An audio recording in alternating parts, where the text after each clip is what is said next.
जय श्री कृष्ण। राधे राधे। आज मैं आपको कंस द्वारा उत्पीड़न का प्रारंभ नामक प्रसंग सुनाऊंगी। वसुदेव द्वारा सारी वस्तुएं श्री कृष्ण को गोकुल लिए जाने से पहले की भांति समंजन कर लेने के पश्चात तथा सारे द्वार तथा किवाड़ बंद कर लेने पर पहरेदार जाग गए और उन्हें नवजात शिशु का क्रंदन सुनाई पड़ा। कंस शिशु जन्म का समाचार सुनने की प्रतीक्षा कर ही रहा था कि पहरेदारों ने तुरंत आकर जानकारी दी कि शिशु उत्पन्न हुआ है। उस समय वह तेजी से अपनी शय्या से उठ बैठा और चिल्लाया, अब मेरे जीवन का क्रूर काल उत्पन्न हो गया है। कंस चिंतित हो गया कि उसकी मृत्यु निकट आ गई है, अतः उसे रोमांच हो आया। वह अविलंब उस स्थान की ओर चला जहाँ शिशु ने जन्म लिया था। अपने भाई को आते देखकर देवकी ने कंस से अत्यंत विनीत भाव से प्रार्थना की, मेरे भ्राता, इस लड़की को मत मारो। मैं वचन देती हूँ कि यह तुम्हारे पुत्र की वधू बनेगी, अतः इसका वध न करो। तुम्हारा वध किसी कन्या द्वारा तो होना नहीं, यही आकाशवाणी है। तुम्हारा वध तो एक बालक द्वारा होना है, अतः कृपा करके इसका वध न करो। मेरे भाई, तुमने मेरे कितने सारे सूर्य जैसे प्रतापी नवजात शिशुओं का वध किया है।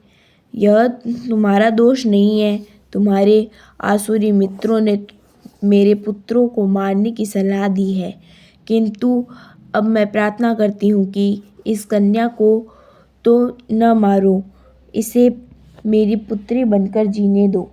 किंतु कंस इतना क्रूर था कि उसने अपनी बहन देवकी की एक भी दर्द भरी प्रार्थना न सुनी। उसने अपनी बहन को डांटते हुए नवजात शिशु को बलपूर्वक छीन लिया और उसे निर्दयतापूर्वक पत्थर पर पटकना चाहा। यह एक क्रूर असुर का ऐसा सजीव उदाहरण है जो अपनी व्यक्तिगत तृप्ति के लिए सारे संबंधों की बलि दे सकता है, किंतु वह शिशु तुरंत ही उसके हाथों से फिसल गया और आकाश में जाकर विष्णु की अष्टभुजा अनुजा के रूप में प्रकट हुआ।